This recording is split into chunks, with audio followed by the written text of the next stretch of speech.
Hello guys, welcome back to our YouTube channel two designers in Emirates. ஆமாம், எதுக்கு என்னை கூப்பிட்டு வச்சு இப்போ உட்கார வச்சுருக்க? கரெக்டு.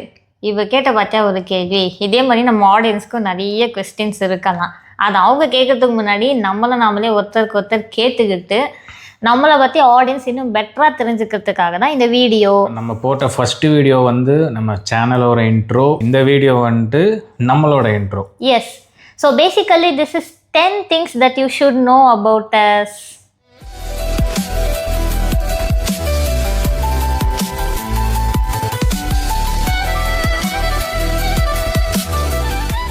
ஓகே, ஸ்டார்ட் பண்ணலாமா? நான் ஒரு 10 questions வந்து ரெடி பண்ணி வச்சுருக்கேன். அதை நம்ம 2 பேரும் சேர்ந்து ஆன்சர் பண்ணால் மட்டும் போதும். அப்போ நான் எதுவும் கேள்வி எதுவும் கேட்க தேவையில்ல? நீங்கள் கேட்கலாம் ஒன்றும் தேவையில்ல, 2 பேரும் சேர்ந்து ஆன்சர் பண்ணால் மட்டும் போதும். சந்தோஷம். First question, where we are actually from? 2 பேரும் வேலூர் தான். அங்கே தான் படித்தது, வளர்ந்தது எல்லாமே அங்கே தான். ஓகே, அடுத்த கொஸ்டின் வந்து வாட் வி டூ, நம்ம என்ன பண்ணுறோம்? விளாக் எடுத்துகிட்ருக்கோம். என்ன வேலை பார்க்குறோம் லைஃப்பில் பொழைக்கிறதுக்கு, அதுக்கு என்ன பண்ணுறோம், அதுதான் அந்த கொஸ்டின். உயிர் வாழத்துக்கு என்ன பண்ணிட்டு உயிர் வாழத்துக்கு என்ன பண்ணுறோம், அதுதான். ஓகே ஓகே, நாங்கள் 2 பேருமே இங்கே யூஏஇயில் டிசைன் இன்ஜினியராக வேலை பார்க்குறோம். எஸ், ஆப்வியஸ்லி நம்ம யூடியூப் சேனல் பேர்லேயே அதுதான் இருக்குது, டூ டிசைனர்ஸ் இன் எமிரேட்ஸ். அதை தான் நாங்கள் யூடியூப் சேனலாக நேமாக வச்சுருக்கோம். எப்படி யூனிக்காக இருந்துச்சா? ரொம்ப யூனிக்காக இருக்குது. Okay, next question, our personality in 1 line. என்னை பற்றி நானே சொல்லணுமா? இல்லை என்னை பற்றி நான் சொல்லணும், என்னை பற்றி நீ சொல்லணும். இது நாடா இவ எப்படிப்பட்ட பர்சனாலிட்டி அப்படின்னு சொல்லணும் அப்படின்னா,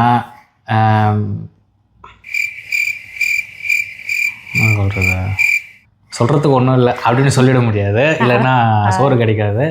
இதை நான் சொல்லி தான் ஆகணும். கற்பூரம் மாதிரின்னு சொல்லலாம். எப்படின்னா, நம்ம ஒன்று சொல்கிறோம், நம்ம எதனா ஒன்று புரிய வைக்க ட்ரை பண்ணுறோம், எனிதிங் டிஸ்கஸ் பண்ணுறோன்னா கப்புன்னு கிராஸ்ப் பண்ணிப்பா. அது அந்த மாதிரி. அண்ட் இந்த மாதிரி கவுண்டர்லாம் நிறைய வரும். அந்த பர்சனாலிட்டி ரொம்ப பிடிக்கும் நம்மளுக்கு. சரி, நம்மளை பற்றி கொஞ்சம். இன் மை பர்ஸ்பெக்டிவ், நவீன் வந்து எப்படின்னா மோஸ்ட்லி காம் அண்ட் கம்போஸ்டான பர்சன். எவ்வளோ தான் ஒரு டென்ஷனான விஷயமா இருந்தாலும் முடிஞ்ச அளவுக்கு அதை ப்ரெசன்ஸ் ஆஃப் மைண்டோட ஹேண்டில் பண்ணுற ஒரு பர்சனாலிட்டி உள்ள ஒரு பர்சன். இதுதான் என்னோட பர்ஸ்பெக்டிவ். ஓகேவா? Our journey so far in UAE. So யூஏஇயில் இவ்வளோ நாள் நீங்கள் எப்படி இருந்திருக்கீங்க? இப்போ என்ன, எனக்கு இங்கிலீஷ் தெரியாதுன்னு சொல்ல வரையா என்ன? சரி, ஓகே. இத்தனை நாள் நீங்கள் யூஏஇயில் நீ எப்படி இருந்தேன்னு நீங்கள் சொல்லுங்கள், நான் எப்படி இருந்தேன் நான் சொல்கிறேன். ஓகே, நான் யூஏஇ வந்து 4 வருஷம் ஆகுது. பிஃபோர் மேரேஜ் வரைக்கும் நான் கம்பெனி அக்காமடேஷனில் தான் இருந்தேன், which means shared accommodation. Obviously self cooking, self cleaning. But அது ஒரு சின்ன ஸ்பேஸ், எனக்கு கொஞ்சம் வசதியாக இருந்துச்சு. நமக்கு உண்டான ஸ்பேஸ் சின்னதாக இருந்துச்சுன்னு வைங்களேன். க்ளீன் பண்ணுறது, குக் பண்ணுறது, நமக்கு உண்டான வேலைகளை நம்ம பார்த்துக்கிறது நல்லா இருந்துச்சு, ஜாலியாக இருந்துச்சு. பட் இப்போது மேரேஜுக்கு அப்புறம் 2 பேரும் புது வீட்டுக்கு வந்திருக்கோம் ஒன்றா. கொஞ்சம் அப்படி தான் போயிட்டுருக்கு, பார்ப்போம். நான் யூஏஇ வந்து 1 year ஆகுது. நான் தனியாக ஒரு ப்ரைவேட் அக்காமடேஷனில் தான் இருந்தேன், கம்பெனி அக்காமடேஷன் அந்த மாதிரி நவீன் சொன்ன மாதிரி கிடையாது. ஸோ நானும் ஆப்வியஸ்லி குக்கிங், க்ளீனிங் எல்லாமே நானே தான் பார்த்துட்டு இருந்தேன். As Naveen told, after marriage நாங்கள் 2 பேரும் இப்போது புது வீட்டுக்கு மூவினாக இருக்கோம். That's it. ஓகே, அடுத்த question, our current life. Basically இப்போ எப்படி இருக்குது, எதை நோக்கி போய்கிட்டு இருக்குது நம்ம லைஃப், அதை பற்றி கொஞ்சம் ஷேர் பண்ணுங்க. நம்ம வாழ்க்கை எதை நோக்கி போயிட்டுக்குன்னு தெரியலையடா அப்படின்ற மாதிரி நமக்கு இருக்குது. அதுக்கு பதில் நீங்களே சொல்லிவிடுங்க. கரெக்டாக சொல்லணுன்னா, ஆஸ் யூ ஆல்ரெடி மென்ஷன், இப்போ தான் ஒரு புது வீட்டுக்கு 2 பேரும் சேர்ந்து மூவின் ஆகிருக்கோம்.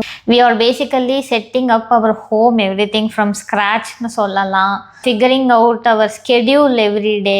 இதுக்கு முன்னாடி நவீனுக்கு வேறு ஸ்கெடியூல் இருந்திருக்கும், எனக்கு வேறு ஸ்கெடியூல் இருந்திருக்கும். 2 பேரும் சேர்ந்து ஒரே வீட்டில் இருக்கும்போது ஸ்கெடியூலை ஃபிக்ஸ் பண்ணதே பெரிய விஷயமா இருக்குது. Managing the finances, managing the time, managing the habits between as. So இதுவே ஒரு பெரிய விஷயமா இருக்குது. இப்படி தான் நம்ம கரண்ட் லைஃப் இப்போ போயிட்டு இருக்கு. ஓகே, அடுத்த கொஸ்டின் வந்து அவர் ரிலேஷன்ஷிப் டைனமிக்ஸ். ரிலேஷன்ஷிப் டைனமிக்ஸா? எனக்கு மிஷின் டைனமிக்ஸ், ஃப்ளூயிட் டைனமிக்ஸ் தான் தெரியும். ஓ, அப்படியே படிப்ஸ் தான்.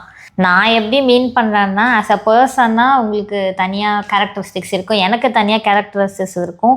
பட் அது பிஃபோர் மேரேஜ் ஆஃப்டர் மேரேஜ் எப்படி இருக்குது, எப்படி மாறி இருக்குது, அதை தான் அந்த டைனமிக்ஸை தான் நான் கேட்டேன். ஸோ கல்யாணத்துக்கு முன்னாடி எப்படி இருந்தீங்க, இப்போ எப்படி இருக்கீங்க? நல்லா இருந்தேன், ரொம்ப நல்லா இருக்கேன். ஆன்சர் பண்ணுங்கள் என்கே.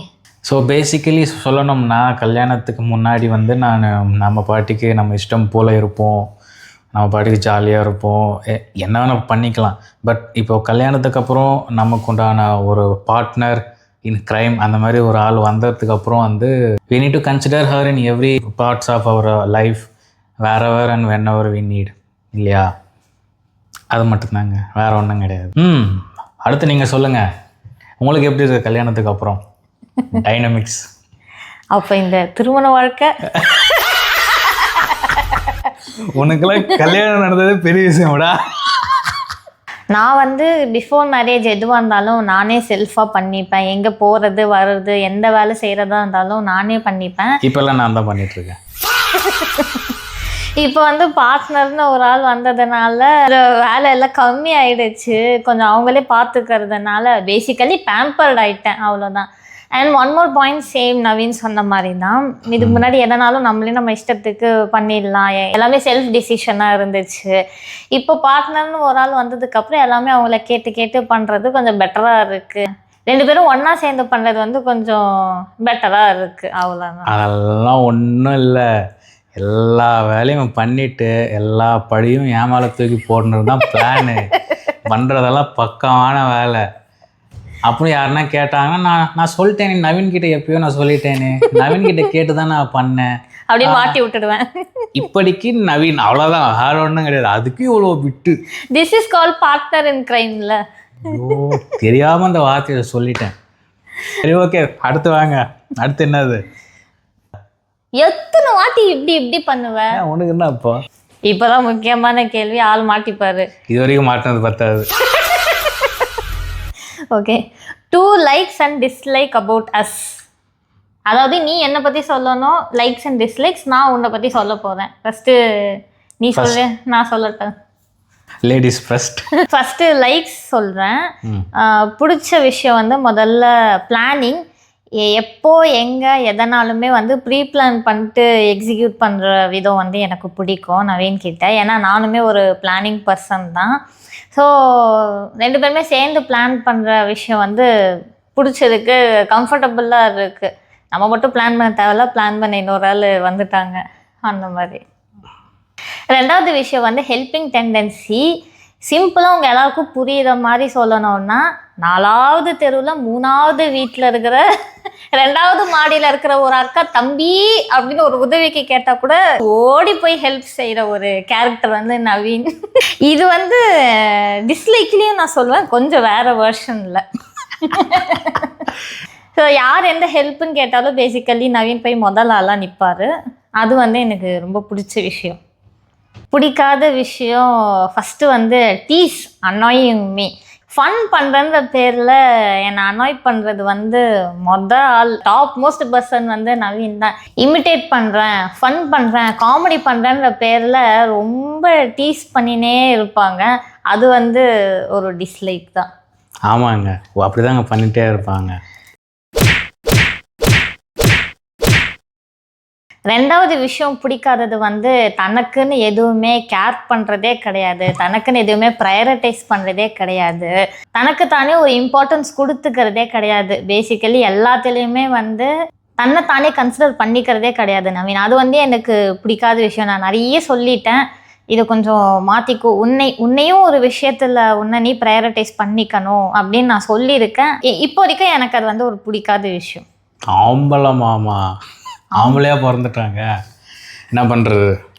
நான் விட்டு கொடுத்து மற்றவங்களுக்காக வாழணுன்றது ஒரு எழுதப்படாத ஒரு கேட்டால் சந்தோஷத்துலேயே பெரிய சந்தோஷம், மற்றவங்களை சந்தோஷப்படுத்தி பார்க்கறதுன்னு டைலாக் வேற. அது மாற்றுறது கொஞ்சம் கஷ்டம்தாங்க. சரி, நம்ம அடுத்து போவோம். என்னை பற்றி சொல்லு. ஓ, லைக்ஸ் அண்ட் டிஸ்லைக்ஸ். உங்களை பற்றி லைக்ஸ் அண்ட் டிஸ்லைக்ஸா? பிடிச்ச விஷயம் வந்து நம்ம ஆள்கிட்ட எதுன்னா, என்கிட்ட பிடிக்காத விஷயம் சொன்னால் பார்த்தீங்களா, செல்ஃப் கேரு ப்ரியாரிட்டைஸ் பண்ண மாட்டான். நம்மளால் அப்படியே டிட் ஆப்போசிட். தன்னைத்தானே முன்னாடி தூக்கி வச்சு தான் எல்லா வேலையும் பண்ணுவா. Self care. இது வந்து செல்ஃபிஷ் கேட்டகரியிலலாம் வருது நீ சொல்றது. கண்டுபிடிச்சிட்டாலே இல்லைங்க, அப்படி கிடையாது. பட் அது ஒரு நல்ல கேரக்டர் இல்லையா, தன்னை பற்றி கேர் பண்ணிக்கிறது, ஒரு செல்ஃப் கேர் தான் வரும். அது செல்ஃபிஷ், அதுக்கும் இதுக்கும் ஒரு துளி நூல் தான் வித்தியாசம், அதை நீங்கள் புரிஞ்சுக்கணும். இன்னொரு விஷயம் என்ன வந்துன்னா, அந்த ஒரு எக்ஸ்ட்ரோவர்ட் திங்ஸ் இருக்கு. ஐயோ அப்படி பார்த்த எக்ஸ்ட்ரோவர்ட்டு இது ஒரு பொம்பளைன்னா ஒரு அச்சம், மடம், நாணம், பயிர்ப்பு அதெல்லாம் ஒன்றுமே கிடையாது. இப்போ கூட பாருங்க, பொம்பளை விஷயம் போட்டுக்கிறேன்றதுனால இப்படி வந்து உட்காந்துருக்கா. மற்றபடி ஒரு பக்காவான எக்ஸ்ட்ரோவர்ட் மெட்டீரியல், அப்படிப்பட்ட ஒரு மெட்டீரியல். உண்மையை சொல்லணும்னா யூஏ வந்து கொஞ்சம் இன்ட்ரோவர்ட் ஆகிட்டேன். ஏன்னா இங்கே வந்துட்டு பார்த்துக்குவாங்க, யூஏ வந்து இன்ட்ரோவர்ட் ஆகி இந்த நிலமை அப்போனா இந்தியாவெல்லாம் இருந்திருந்தாருன்னா அவ்வளோதான். ஏன்னா இங்கே பெருசாக யாரும், நான் வந்து புதுசில் இங்கே யாருமே தெரியாது, யாருமே ஃப்ரெண்ட்ஸ் கிடையாது, அவ்வளோ பழக்கம் ஆகலை. ஸோ இங்கே வந்து கொஞ்சம் இன்ட்ரோவர்ட் ஆகிட்டேன். கேட்டால் வந்து சோஷியலைஸ் அப்படின்றா. என்ன சோசியல் சயின்ஸோ நமக்கு என்ன தெரியும் அதெல்லாம். இவகிட்ட பிடிக்காதது ஒன்று என்னதுன்னா, செல்ஃப் டவுட் ஒன்று படுவா பாருங்க. செல்ஃப் டவுட்டு எந்த அளவுக்குன்னா, நம்மளையே வந்து ஒருவேளை அதுதானோ அப்படின்னு நம்ப வச்சிருவா. அந்த அளவுக்கு ஒரு செல்ஃப் டவுட். ஒன்றுமே இருக்காது அந்த விஷயத்தில், ஒன்றுமே இருக்காது அந்த விஷயத்தில். அப்படி டவுட்டு படுவா.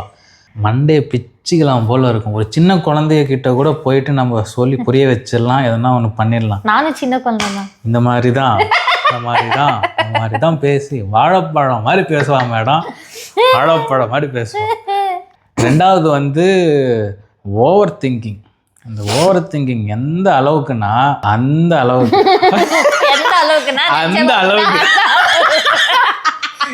அந்த ஓவர் திங்கிங், இந்த செல்ஃப் டவுட்டு அதெல்லாம் இல்லைன்னு வைங்களேன், அதெல்லாம் எங்கேயோ போயிடுவாங்க. அது மட்டும்தான். ஓகே, அடுத்த கொஸ்டின் வந்து self care and life style. அந்த ஏதாவது இருக்குதா, இருக்கிறதுக்கு உண்டான அறிகுறி? அது இங்கே இருக்கு. நெக்ஸ்ட்டு ஓகே, உனக்கு இல்லைன்னா பரவாயில்ல, எனக்கு இருக்கிறத நான் சொல்கிறேன். உனக்கு ஏதாவது இருக்கும், பரவாயில்ல சொல்லணும். என்கிட்டலாம் ஒன்றும் கிடையாது, அதை பற்றி நீயே சொல்லிக்கோ. நான் இப்போது செல்ஃப் கேர் கேட்டகரியில் மெயினாக ஃபோக்கஸ் பண்ணுறது வந்து physical health and mental health தான். முடிஞ்ச அளவுக்கு ஹெல்த்தியாக சாப்பிட்றது, வீட்டில் சமைச்சு சாப்பிட்றது, அண்ட் மைண்டை பீஸ்ஃபுல்லாக வச்சுக்கிறது, அண்ட் ஒரு பேசிக்கான விஷயம் மினிமம் 7 to 8 hours ஸ்லீப். இப்போ இருக்கிற கரண்ட் லைஃப் ஸ்டைல்னால நிறைய பேர்னால அதையே பேசிக்காக ஃபாலோ பண்ண முடியல. ஸோ முடிஞ்ச அளவுக்கு ஒரு 7 hours ஸ்லீப்பாவது இருக்கணும். ஸோ முக்கியமாக நான் இதில் தான் இப்போதைக்கு ஃபோக்கஸ் பண்ணிகிட்டு இருக்கேன். Why we started the YouTube channel? ஒரு முக்கியமான கேள்வி. அதுக்கும் எங்களுடைய பதில் சொல்லிடுவாங்க. எதுக்குமே உங்ககிட்ட பதிலே இல்லையா? என்னத்துக்கு தான் கூப்பிட்டு உட்கார வச்சுன்னு தெரியும். அதுதாங்க நானும் கேட்குறேன். வீக்கெண்டு கொஞ்சம் நிம்மதியாக இருக்கலாமேன்னு பார்த்தேன். இருக்கு, அது எப்படி நீ மட்டும் நிம்மதியாக இருக்கலாம்? உட்கார வச்சுட்டா சரி. எனக்கு பர்சனலி சின்ன சின்ன விஷயங்கள்லாம் பியூட்டிஃபுல்லான விஷயம், அதெல்லாம் கேப்சர் பண்ணுறது ரொம்ப பிடிச்சிருக்கு ரீசெண்ட்லி. அதை ஃபோட்டோ பிடிச்சிட்டு போயிட்டே இருக்கலாம்ல? இல்லை ஒரு ரீல் நம்ம எல்லாரும் பார்த்துருப்போம் ரீசெண்ட்லி, எனக்கு அது நல்லா ஹிட் ஆச்சு. why you're capturing everything and posting in social media அப்படின்னு இருக்கும். அதுக்கு கேப்ஷனில் வந்து because we don't have enough space in our phone to capture every single memory that happens in our life. So I am socialising everything அப்படின்ற மாதிரி போட்டிருப்பாங்க. அது பார்க்க நல்லா இருந்துச்சு, பியூட்டிஃபுல்லாக இருந்துச்சு. And we recently got married, ஒரு புது வீட்டுக்கு ஷிஃப்ட் ஆகிருக்கும், ஒரு புது ஜேர்னி இருக்குது. இதில் இருக்கிற பியூட்டிஃபுல்லான மொமெண்ட்ஸ் எல்லாமே வந்து கேப்சர் பண்ணலாம், இந்த ஜேர்னியை வந்து உங்கள் கூட ஷேர் பண்ணலான்னு தோணுச்சு. அதனால தான் வந்து யூடியூப் சேனல் ஸ்டார்ட் பண்ணலான்ற டிசிஷனுக்கு நான் வந்தேன். பட் இது எதுக்குமே சம்பந்தமே இல்லாத ஆள் நவீன் இதில் எப்படி வந்தால் இதுக்கு எப்படி ஒத்துக்குனான்றத அவரே சொல்லுவார். இப்படி திருப்பிவிட்டா பார்த்தீங்களா?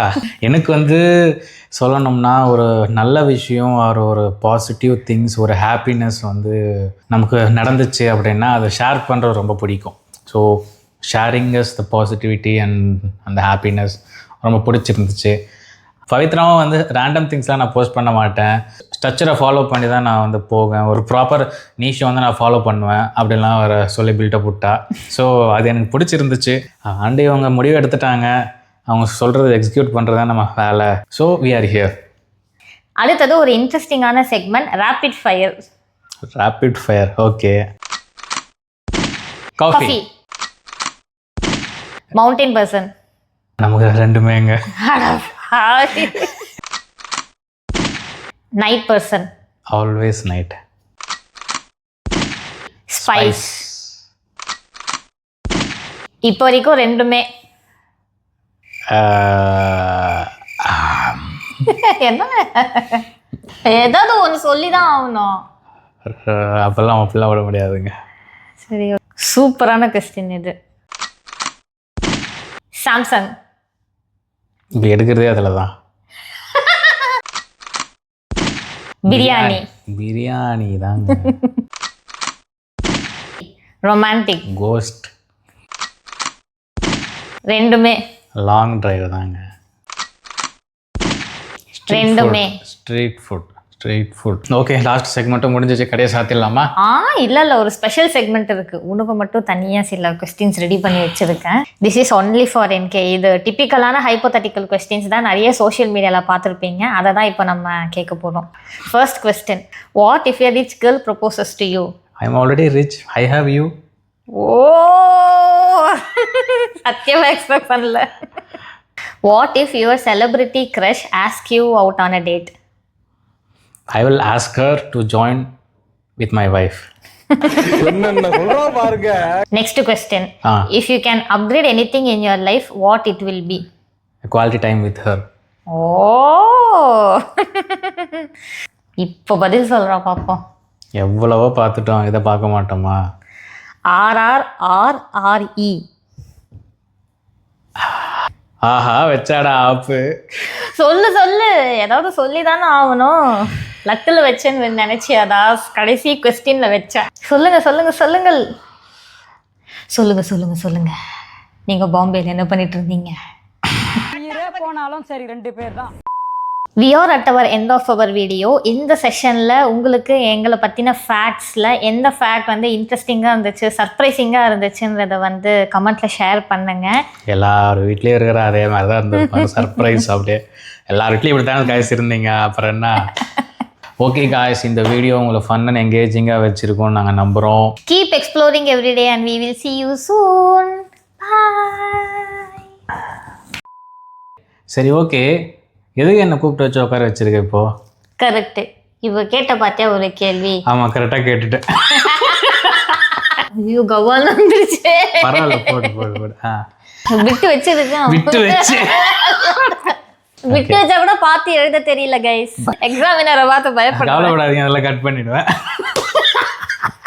விட்டு இருக்குது, அதெல்லாம் பார்க்க மாட்டேன் நான். எனக்கு கண்ணு தெரியல, கிளார் அடிக்குது.